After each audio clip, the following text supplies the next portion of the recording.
ay sa mga sulat. Bawat halik ng aking panulat, ako mismo sa sarili ko ay nagugulat. Kakaiba, naiiba, istorya ay parang pelikula. Nalilito ka ba? Handa ko sabihin sa'yo kahit sa buong mundo na mahal kita higit pa sa inaakala mo. Ako isang binatang biktima ng isang dalagang pumitik ng puso kong nahihibang. Di mo na kailangan bang sa akin ay magpaliwanag. Ibig ko sa'yo ay hindi na matitinag, hindi na nakailan, at ako'y nahulog pag ikaw ang nasa isip ay hindi na makatulog.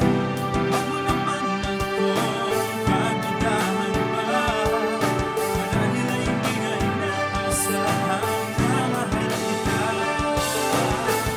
At kahit ako rin naman ay di matapos-tapos sa pag-isip kung bakit ba ako'y sabik na ibig. Laging gusto ko mangarap na habang ika'y kayakap, ang landas na daraanan ko ay laging mahanap. At kapag kasama ka, lahat ay kayang tuparin. Kapag kasama ka, lahat ay kayang pasanin. Ikaw ang gusto kong kasama, maglakad at tumakbo. Sasamahan ka palagi saan man ang gusto mo. Mapapagod ba ako? Hindi, kasi mahal kita. Patuloy lang nagpapasalamat kasi ay napasakin ka. Ako'y isang binatang makatang na maibig mo. Tula ng pagmamahal ko ay para lang sa'yo. Laging tandaan kung saan man dumaan, nahawakan ng kamay, palagi ka nahahagan. Kahit saan man mapunta, malapit man o malayo, magmamahal sa'yo ay hindi na maglalaho. Salamat at ako ay minahal mo ng buo. Salamat sa tadhana, tayo ay pinagtaguyod.